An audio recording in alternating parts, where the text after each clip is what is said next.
Mina olen Karmo Kaaristu, õpin Tallinna Tehnikaülikoolis tootearendust ja tootmistehnikat. Sina pääsesid ajujahi finaali sellega siin. Mis see on? Pneovill pakub pneomembraanmootorit, mis on senistest sisepõlemis- ja elektrimootoritest sobivam kasutada näiteks gaasi, nafta- ja keemiatööstustes, kaevandustes, erimaterjalide laomajanduses, jäätmekäitlusel ja allveetöödel. Et meie mootori vaja tööks elektriga õlitussüsteeme ning selle töös puudub müra ja kahjulikud väljaheittegaasid. Pneomembraanmootori põhiliseks tööorganiks on pneumokamber, mis ühendatuna suruõhuga annab meile survejõudu 1000 kilogrammi ehk 1 tonni. Ehk siia sisse pumbatakse lihtsalt siit balloonist gaas? Balloonist gaas ühendatakse ära ja me saame sealt kuni 1000 kilogrammi ehk 1 tonni survejõudu. Ja nüüd prototüübis me ühendasime 3 sellist elementi tähtkujuliselt ja saime sama jõulise pöördliikumise. Ja nüüd me töötame juba siis välja uut prototüüpi, tööstuslikku prototüüpi koos tulevase tootja Tiigatel Regitaliga. Karmo, milliste seadmete juures te seda mootorit kasutanud olete juba katsetanud? No, meie oleme katsetanud teda selle samuse liikuri peal, et selle liikuri pealt oli. Selle mootori nagu eelised just analoogsete suruvumootorite ees on suur vääne ja suur jõud madalate pöörete juures. Tal on kohene maksimaalse jõu rakendamise võimalus käivitamisel. Ta ei karda kõikuvaid temperatuure ja ei kuumene töötates üle. Ja odavam ekspluatatsioon ja soetuvusmaksumus ja jõud ja kiirus on astmeteta reguleeritavad, et tal ei ole vaja reduktoreid. Ja kiirust ja jõudu saab lihtsalt reguleerida sellega, kui lahti keerad õhukraani. Palju suruõhku siis oma elementi läheb. Kas pneumobiil tõestab seda, et kõik geniaalne on enamasti lihtne? Ehk see on sama keeruline tehnoloogiline lahendus peaaegu nagu hokikäpp?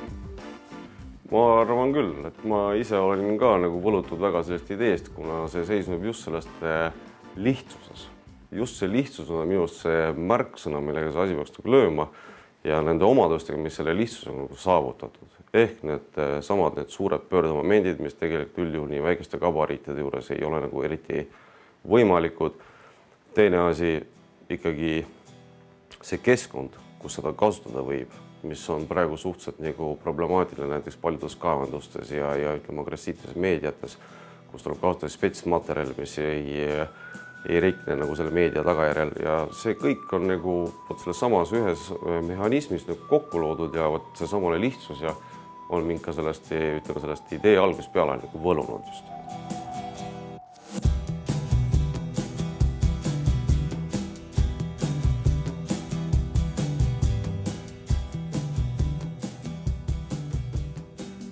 Mis ideega LED 0 või LED 0 pääses ajujahi finaali? Meie idee oli tegelikult suhteliselt lihtne, et vaadates tänavavalgustust, siis avalikus ruumis mitte keegi tegelikult ju valgust välja ei lülita, see põleb kogu aeg. Ja me kasutame ära siis LED-dioodi ehk siis valgusdioodi omadusi, et 30%-lise voolutarbimise juures ta annab veel 50% valgustugevusest välja. Ja selle juurde on siis vaja juhttarkvara, mis neid valgusteid siis sisse ja välja parasjagu lülitab, kui inimesed tänaval käivad.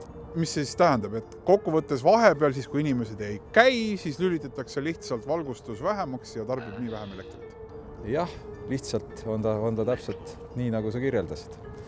Aga loomulikult me tahame seda süsteemi arendada selles mõttes, et jälgida inimeste käitumismustreid ja see süsteem peaks tegelikult siis mõni vahetevahel ka ennetavalt juba siis ennast kas sisse või välja lülitama. Hetkel on need lambid, mis siin üleval on programmeeritud selle peale, et esimene tund aega, kui nad sisse lülitatakse, siis nad põlevad kohe täisvõimsusel.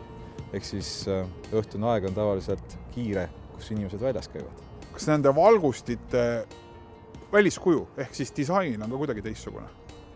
Nende valgustite disaini puhul on siis arvestatud Eesti kliimat ja Eesti tingimusi eelkõige, kuna me oleme alustanud Eestis. Et on lähtutud just lihtsusest, odavusest, ilmastikukindlusest ja sellistest kriteeriumitest.